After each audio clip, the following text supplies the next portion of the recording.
شیخ Saadi کی حکایتیں۔ ایک نوجوان۔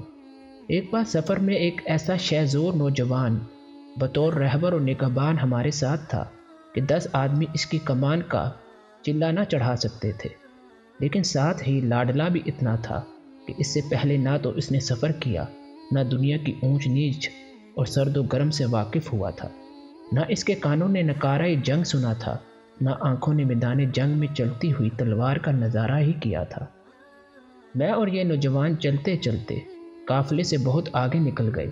میرا نوجوان ساتھی جو کوئی پرانی عمارت میں رہ پاتا اسے ایک ہی دھکے میں گرا دیتا، اور جو چھوٹا موٹا پودا راستے میں کھڑا دیکھتا اسے بھی فوراً اکھاڑ پھینکتا۔ ہم اسی طرح چلے جا رہے تھے کہ 2 ڈاکو ایک بڑے پتھر کی اوٹ سے نکل کر حملہ کرنے کے لیے ہماری طرف بڑھے۔ ایک کے ہاتھ میں سوٹا تھا اور دوسرے کے ہاتھ میں موگری۔ میں نے جوان سے کہا، دیکھتے کیا ہو، دشمن آن پہنچا۔ مگر دیکھتا کیا ہوں کہ جوان کے ہاتھ سے تیر کمان چھوٹ چکا ہے اور وہ ڈر کے مارے تھر تھر کانپ رہا ہے۔ لاچار ہم نے اپنے بچاؤ کا اس کے سوا اور کوئی چارہ نہ دیکھا کہ کپڑے اور ہتھیار دے کر ڈاکوؤں سے جان چھڑائیں۔ سلامتی خاموشی میں ہے۔ ملک مصر میں ایک درویش صورت آدمی نے مدتوں سے چپ سادھ رکھی تھی۔ لوگ اسے خدا رسیدہ بزرگ سمجھتے تھے اور پروانہ وار اس کے گرد چکر لگاتے تھے۔ فی الحقیقت وہ ایک عام دنیا دار آدمی تھا، لیکن مسلسل خاموشی نے اس کا بھرم بنا رکھا تھا۔ ایک دن اس نے کسی سے کہہ دیا کہ بھائی میں تو ایک معمولی آدمی ہوں، چپ اس لیے سادھ رکھی ہے کہ لوگ مجھے دانا اور باکمال سمجھیں۔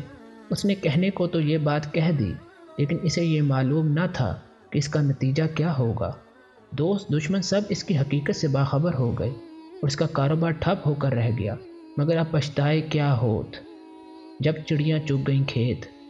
ایک دن لوگوں سے منہ چھپا کر وہاں سے غائب ہو گیا اور جاتے جاتے مسجد کے محراب پر یہ لکھ گیا تھا، اگر میں اپنے آپ کو آئینے میں دیکھ لیتا تو بے وقوفی سے اپنا پردہ چاک نہ کرتا۔ حسن طلب۔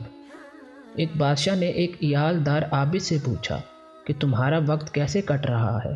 اس نے کہا، تمام رات مناجات میں، صبح حاجتوں کی پورے ہونے کی دعا میں اور تمام دن اخراجات کی فکر میں۔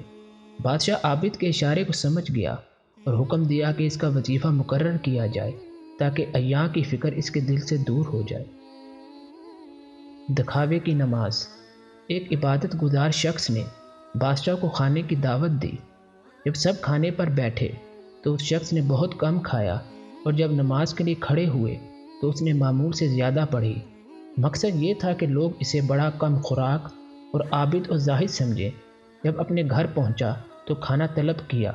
اس کا ایک سمجھدار لڑکا تھا۔ اس نے کہا کہ میں نے ان کے سامنے کم کھایا تاکہ کام آئے۔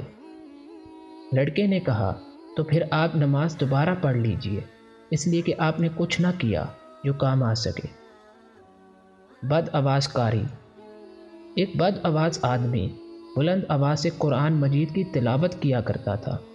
ایک دن ایک صاحب دل ادھر سے گزرے اور اس سے پوچھا کہ تجھے اس تلاوت کی کچھ اجرت بھی ملتی ہے؟ اس نے کہا، کچھ نہیں۔ صاحب دل نے کہا، پھر تو اتنی تکلیف کیوں اٹھاتا ہے؟ اس نے کہا، محض خدا کے لیے۔ صاحب دل نے کہا، تو پھر خدا کے لیے مت پڑھا کر۔ اگر تو قرآن اس اندازے سے پڑھے گا تو اسلام کی رونق جاتی رہے گی۔ کڑوا شہد۔ ایک ہنس مکھ اور خوش اخلاق آدمی شہد کا کاروبار کرتا تھا۔ لوگ اس کی خوش مزاجی اور میٹھی باتوں پر ایسے فریفتہ تھے کہ اس کا شہد ہاتھوں ہاتھ بک جاتا تھا، یہاں تک کہ وہ زہر بھی اٹھا لاتا تو لوگ اس کو شہد سمجھ کر کھا جاتے۔ ایک بد مزاج آدمی اس کے کاروبار کی ترقی کو دیکھ کر جلتا تھا۔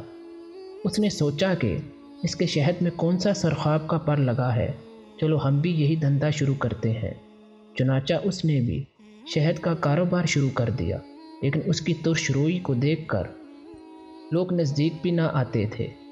سارا دن گلی کوچوں میں ہانک لگاتا، لیکن ایک گاہک بھی نہ آیا۔ رات کو تھک ہار کر خالی ہاتھ گھر گیا اور بیوی سے کہنے لگا، میرے شہد میں معلوم نہیں کیا خرابی ہے کہ کوئی خریدتا ہی نہیں۔ بیوی نے ہنستے ہوئے جواب دیا، تلخ مزاج آدمی کا شہد بھی تلخ ہوتا ہے۔ ترکیب: ایک مرید نے اپنے مرشد سے کہا، لوگ مجھے بہت تنگ کرتے ہیں، وقت بے وقت مجھ سے ملنے آ جاتے ہیں اور میرا وقت ضائع کرتے ہیں۔ پیر نے کہا، ان میں سے جو فقیر ہیں ان کو قرض دے دے اور جو مالدار ہیں ان سے کچھ مانگ لے، پھر کوئی بھی تیرے نزدیک نہیں آئے گا۔ خاموشی۔ ایک عالم اور فاضل شخص ایک ملحد سے بحث کر رہا تھا۔ وہ جو دلیل پیش کرتا ملحد اسے رد کر دیتا اور کہتا، میں تو تمہاری دلیل کے ماخذ ہی کو سرے سے نہیں مانتا۔ ناچار وہ عالم بحث سے دستبردار ہو کر وہاں سے چل دیا۔ کسی نے کہا، واہ صاحب، آپ اتنے علم و فضل کے باوجود ایک بے دین کے مقابلے میں عاجز آ گئے۔ اس نے جواب دیا کہ میرے علم کا منبع اور ماخذ قرآن و حدیث اور بزرگان دین کے اقوال ہے، اور یہ بے دین ان کا سرے سے قائل ہی نہیں ہے اور میری کوئی دلیل سنتا ہی نہیں۔ مجھے کیا پڑی ہے کہ اس کے کفریہ کلمات سنتا رہوں۔